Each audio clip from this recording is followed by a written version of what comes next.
Hi everybody! Welcome back to my channel. This is Jenny and i-share ko po ngayon sa inyo ang tips and best practice bago kayo mag-proceed ng importing for your business. By the way guys, I am sharing based on my experience and based on my knowledge. So feel free to check and filter kung ano yung sa tingin nyo yung valuable information with this knowledge sharing na pwede nyo i-consider bago po kayo mag-start na mag-import. Tip number 1 is market research. Yes, you have to do your own market research. Bago pa kayo mag-decide kung anong product yung i-import nyo or kung saan country kayo mag-i-import, ano yung platform na gagamitin nyo sa pag-i-import, make sure na meron po kayong ginawang market research. Dapat naiintindihan nyo yung market demand, yung pricing, as well as the potential competitors ninyo. Like Shopee, Lazada, TikTok, Instagram, and Facebook.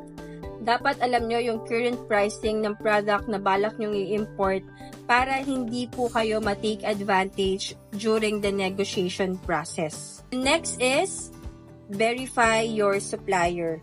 In case ikaw ay nagbabalak na mag-import gamit ang Alibaba platform, napakadami ng suppliers na meron sa Alibaba, from manufacturers, middleman, trading companies, pati na rin ang mga scammers.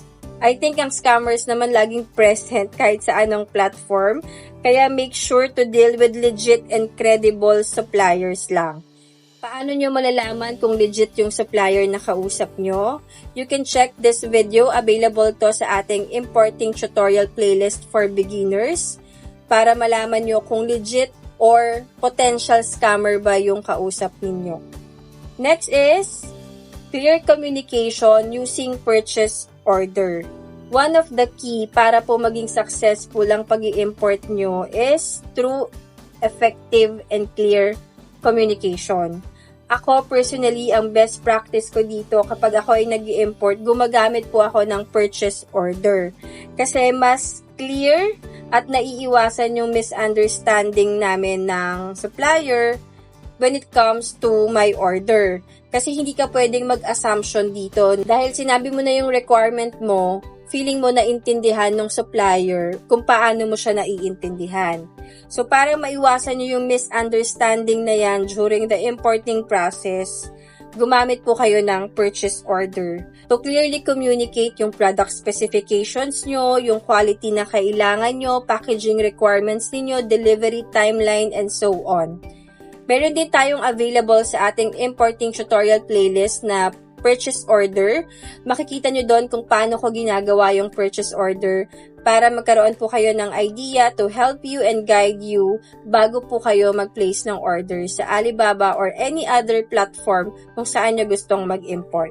Next is sample orders. Bago po kayo mag-decide na mag-import, especially if bulk orders yan ng product, make sure na mag-order po muna kayo ng sample para at least ma-assess ninyo yung quality first hand. Makita nyo mismo, okay, maganda pala yung product na to. Pumasa sa inyo mismo yung quality niya. By the way, I'm also uploading a sample products from different Alibaba supplier just in case nasa learning curve pa lang kayo ng importing para magkaroon kayo ng idea sa mga products na possible nyo ring i-import. And also, kung gusto nyong malaman kung saang supplier ko naman sila nakuha, that will be available as part of our exclusive contents sa aking channel. Next natin dito ngayon sa ating tips and best practice is of course, you have to negotiate the terms, like yung pricing, payment terms, as well as the shipping cost. Tip ko sa inyo, wag na wag kayong mahiyang humingi ng discount, especially if bulk orders yung target ninyo. And wag niyong kalimutan na i-negotiate yung free shipping cost ninyo from your supplier factory papunta sa inyong freight forwarder sa China. Kasi kung bulk orders yan, malaki yung possibility na ibibigay nila yan sa inyo ng free shipping. Plus, wag nyo rin kalimutan na manghingi ng free sample order na pwede nyong isabay kapag kayo ay nag-decide na mag-import. Kasi yung mga supplier na yan, meron din silang mga other products na possible mag-click dito sa atin sa Pilipinas or possible naman na magustuhan nyo din for your own personal use. Pwede nyo nang isabay, libre nyong makukuha at the same time makakasabayan sa inyong imports.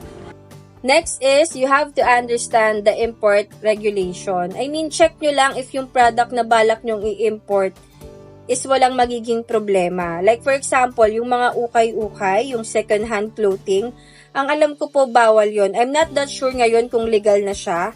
Pero ang gusto ko lang sabihin sa inyo, lalo na if yung product nyo is hindi naman common, check nyo lang para ring maiwasan nyo yung maabala kayo at magsayang ng capital, magsayang ng pera. So wala namang problema sa pag-check. Hindi nyo naman kailangang aralin lahat ng regulation. Just check kung yung product ba na balak nyong i-import is pwede. And then, shipping and logistics. Pumili po kayo ng mga nag-o-offer ng murang shipping cost at the same time, reliable sila as a freight forwarder. So, I will be sharing a list of freight forwarder. Available din yan sa ating importing tutorial playlist. Sabi ko nga sa inyo, kung gusto nyong matutong mag-import, just check all those tutorial na in-upload ko sa ating playlist kasi sigurado ako matututo po kayong mag-import at magiging confident kayo to execute the importing. Kasi halos lahat ng information na kailangan nyong malaman nandoon na po.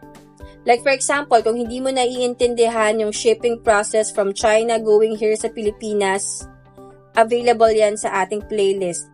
Plus, kung gusto nyo rin malaman kung paano nyo mako-compute yung shipping cost ng isang product, para magkaroon kayo ng idea at makapag-finalize kayo kung mag-i-import kayo, available din yan sa ating importing tutorial playlist. Next best practice or tip na gusto kong i-share sa inyo is marketing implementation. Sa pag-i-import, meron po yung waiting time or waiting game na tinatawag ko. Kasi hindi yan agad-agad darating. Habang naghihintay kayo ng imports nyo, dapat double time din kayo sa pagmamarket ng products. Para once na dumating dito yan sa atin sa Pilipinas, mabilis yung bentahan, mabilis yung release, mabilis nyo rin mapapaikot yung capital ninyo. The next is build your relationship with your supplier. Huwag kang mahiyang magtanong sa kanila tulad ng sinabi ko sa inyo kanina. Be open to their suggestion. I-apply mo yung sa tingin mong makakatulong para mag-grow yung business mo kasi experienced suppliers na sila. Alam nyo ba na one of my supplier, tinatanong ko sila kung ano yung mga trending products na ini-import ngayon sa Pilipinas. And then, from there, nagkakaroon ako ng idea na, okay, eto maganda pala siyang i-import. Kasi alam nila, meron silang data kung ano yung mabenta pagdating dito sa atin sa Pilipinas or ano yung laging ini-import ng mga tao dito sa Pilipinas coming from China or coming from the Alibaba suppliers. Kaya maganda rin na you build relationship with your suppliers para madali mo rin mahagel just in case kailangan mo lang ng konting quantity. Ibibigay nila yan agad sa inyo lalo na if alam nila na suki na kayo, matagal na kayong umorder or nagre-repeat orders na kayo sa kanila. Last but not the least is stay ready and informed. You have to anticipate yung mga potential challenges mo kapag ikaw ay nag-import. For example, yung custom delay. Pag sinabing custom delay, possible na ma-delay din pati yung pag-receive mo ng iyong imports. Also, meron din dyan yung quality issues, like hindi nasunod yung gusto mo kahit na ito yung nasa purchase order mo, possible na mangyari yan. Somehow, dapat alam mo yung next steps kapag nangyari yung mga ganong challenges. Kasi kapag hindi ka ready sa ganong challenges, ang nangyayari, pag tumama sa'yo yun, dun ka na magpo-focus. Nawawala yung focus mo kung ano ba talaga yung plan mo. Kaya as much as possible, you have to stay ready, learn things na kailangan mong malaman bago ka mag-import. Hindi naman kailangan madaliin yan, basta kailangan ready ka na. Hindi mo naman din pwedeng patagalin yan na kailangan lahat inaral mo bago ka nag-execute.